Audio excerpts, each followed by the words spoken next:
చంద్రబాబు నాయుడు గారు, మన రాష్ట్రం ఏమవుతుంది? ఈ వయసులో కూడా మీరు టీడీపీ కార్యకర్తలకు బుద్ధి చెప్పలేరా? 13 లక్షల కోట్ల అప్పు, 1 కోటి మంది నిరుద్యోగులు.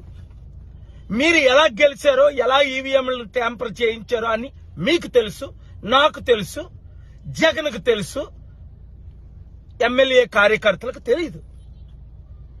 ఇప్పుడు అభివృద్ధి చేద్దామా వద్దా? అప్పులు తీర్చుతామా వద్దా? కంపెనీలు మీరు స్పెషల్ స్టేటస్ తీసుకొద్దామా వద్దా? నేను దేని కొరకు ఫైట్ చేస్తున్నాను, మీరు దేని కొరకు ఫైట్ చేస్తున్నారు? బుద్ధి లేని గాడిదలకు చెప్పండి. జగన్ దాడులు చేయించినప్పుడు నేను వాళ్ళ కార్యకర్త ఎన్నిసార్లు ఖండించాను, పోలీసులు ఖండించాను. మీరేమన్నారు? ఆయన అనాది, నేను కక్ష తీర్చుకొని అన్నారు. ఇప్పుడు మీ కార్యకర్తలు ఎందుకు కత్తులతో పొడుస్తున్నారు?